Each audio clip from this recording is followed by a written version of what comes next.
She hid her affair for 9 months, but the baby's name gave everything away. And when I found out, I didn't just want a divorce.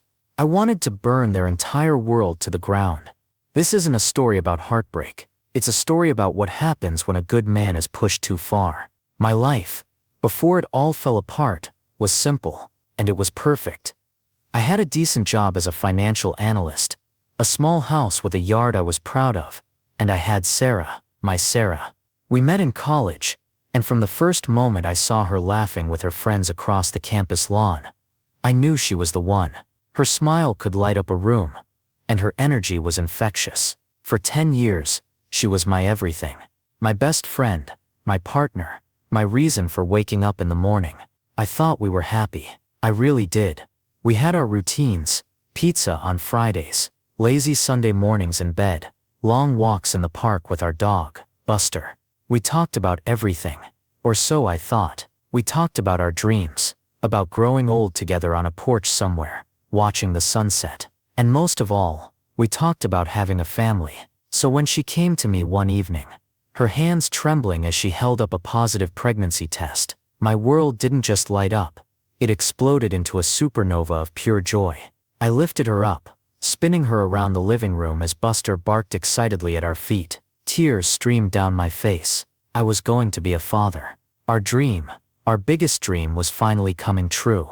The next 9 months were a blur of happiness. I was obsessed. I read every baby book I could find. I learned how to assemble a crib with my eyes closed. I'd press my ear to Sarah's growing belly, talking to our little one, telling him all about the world he was about to enter. I painted the nursery a soft, calming yellow. I built shelves for all the tiny books and stuffed animals. Every action was an act of love. During that time, Sarah seemed different. I chalked it up to pregnancy hormones. She was more tired, more withdrawn. She started spending more time on her phone, smiling at texts that she'd quickly hide if I walked into the room.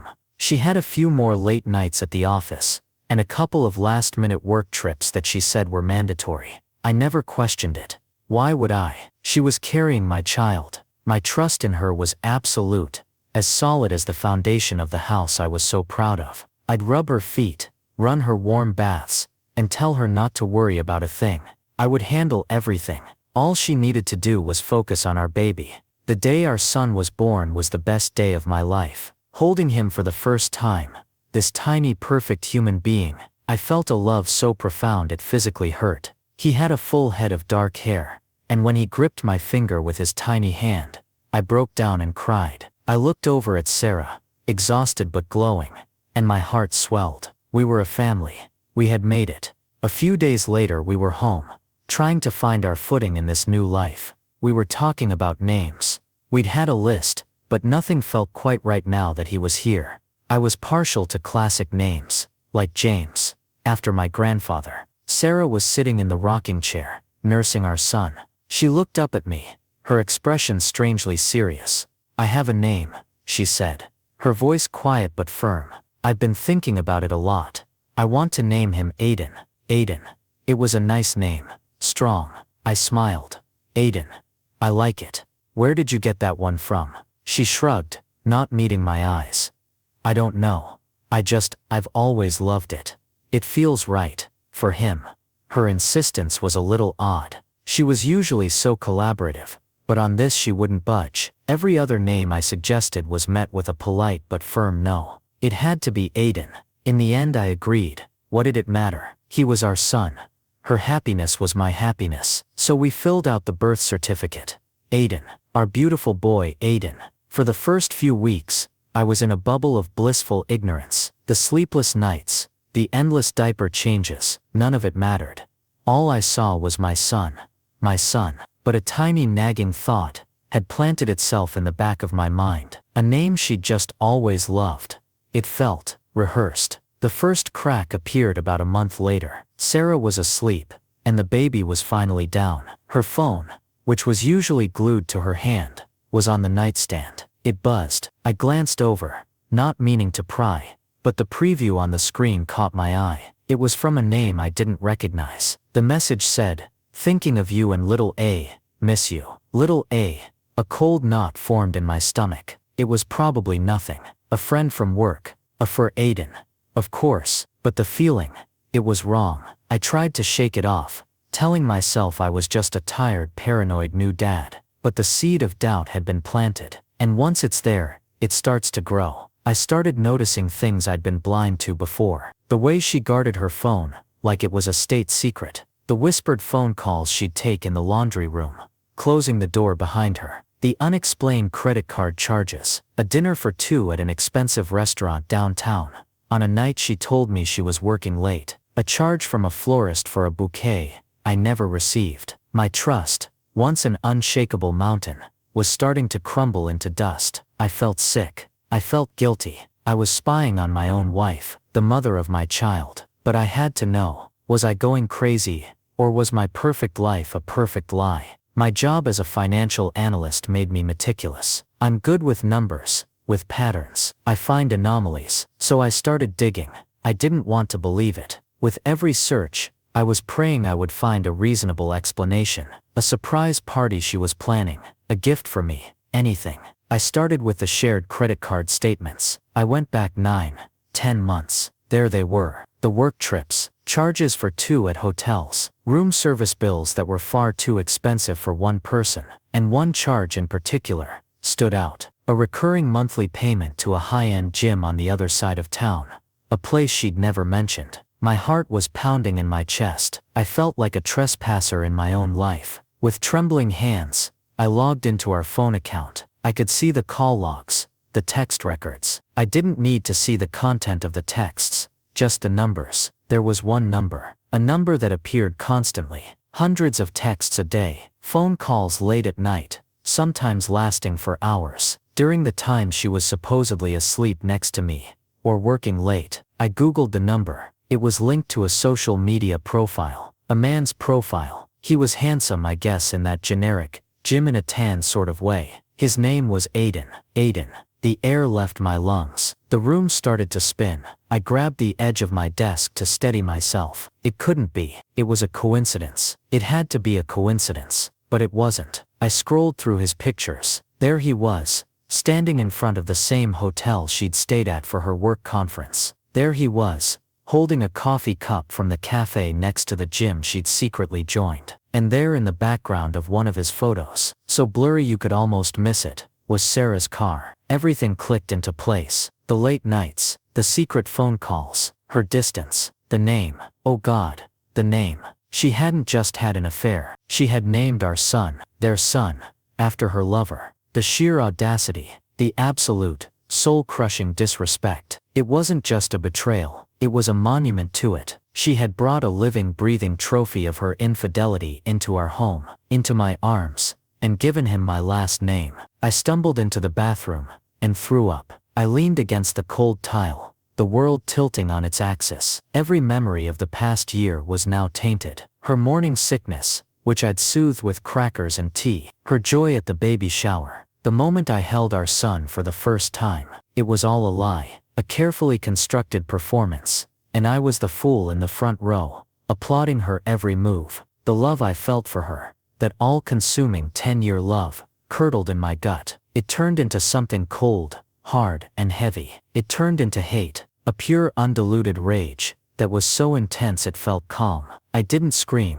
I didn't cry anymore. I just sat on the cold floor, and I started to think. A normal man would have confronted her, screamed, thrown things, demanded a divorce. But what would that accomplish? She would cry, she would apologize, she would play the victim. Maybe she'd even try to convince me it was my fault, that I'd driven her to it. And what about Aiden? He would get away with it. They would probably end up together, raising the baby with my money until the divorce settlement came through. No, that wasn't justice. That wasn't enough. They didn't just break my heart, they humiliated me. They made a mockery of my love, my devotion, my future. They built their happiness on the ruins of my life. A simple divorce was letting them off easy. They had played a game with my life. Now it was my turn to play, and I was going to write the rules. I went back to my desk. My mind, usually filled with numbers and spreadsheets, was now a machine, calculating a different kind of balance sheet, one of vengeance. I was going to dismantle their lives,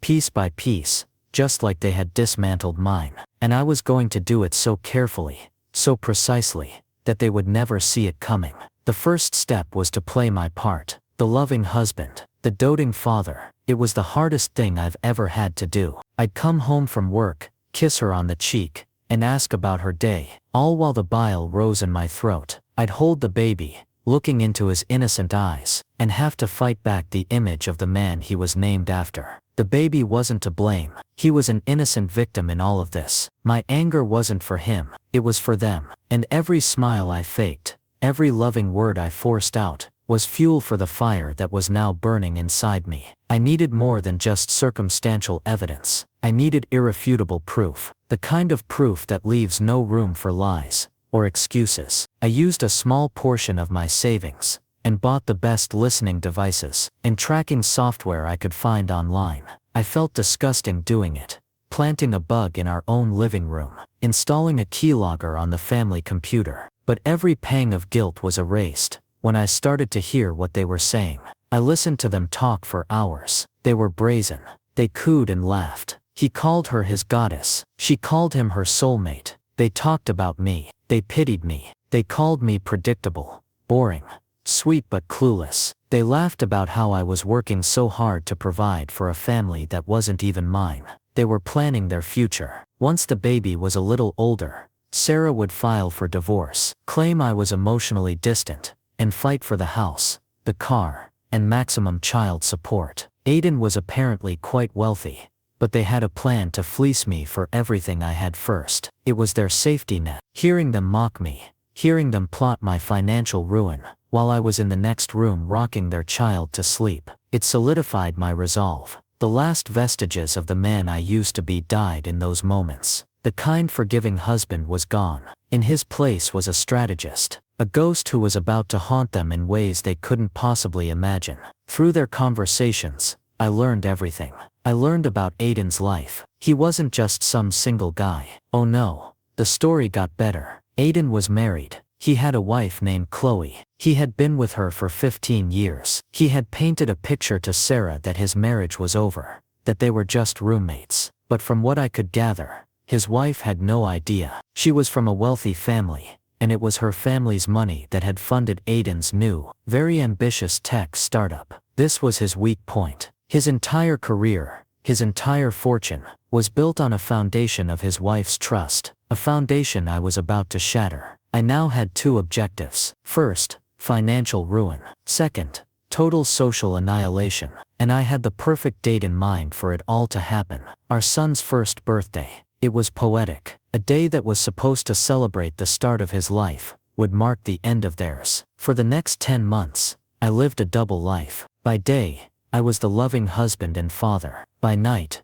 after Sarah and the baby were asleep, I was an architect of destruction. My skills as a financial analyst were my greatest weapon. I spent countless hours in the dark, hunched over my laptop, analyzing the market, studying Aiden's company. I learned from their recorded calls that his company was about to launch a major new product, and he had poured all of his and his wife's family's capital into it. He was over-leveraged and supremely confident. Confidence. The same confidence that allowed him to sleep with my wife and name his son after himself. The same confidence that allowed him to laugh at me behind my back. Confidence can make you powerful, but it can also make you blind. I used anonymous burner accounts and complex routing to start building a massive short position against his company's stock. It was risky. It took almost all of my savings, but I knew something he didn't. I knew, from listening to his calls with Sarah, that there was a critical flaw in their product's software. A flaw he was planning to patch after the launch, trying to save money. He called it a minor bug. I knew it was a catastrophic failure waiting to happen. I just had to make sure the right people knew about it at the right time. While I was laying the financial trap, I worked on the social one. I compiled a file, a digital dossier of their affair. It had everything.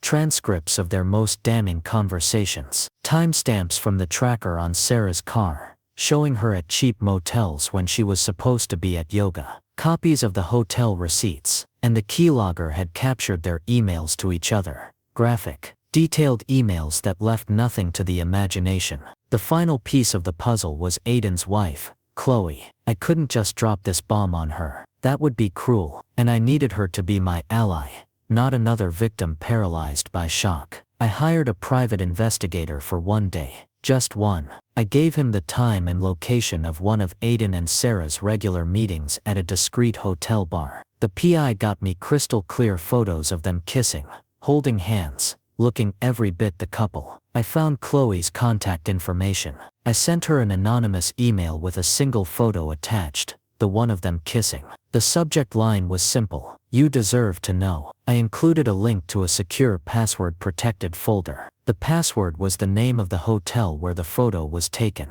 I trusted she would be smart enough to figure it out. A week later, she called me. She'd done some digging of her own and found my number. Her voice was broken but steady. She had seen the evidence. She had put the pieces together. We talked for over an hour. I told her my story, and she told me hers. We were two strangers, connected by the same betrayal. I told her my plan for the baby's first birthday. She didn't hesitate. She was in. The day of the party arrived. Our house was filled with balloons and streamers. Friends and family from both sides were there, laughing, eating cake, cooing over the birthday boy. Sarah was glowing, playing the perfect hostess, the perfect mother. She had even invited a few of her friends from work, including Aiden. He was there, with his wife Chloe, playing the part of the family friend. The four of us, standing together, smiling for photos. It was sickeningly perfect. The time came to cut the cake. I stood up,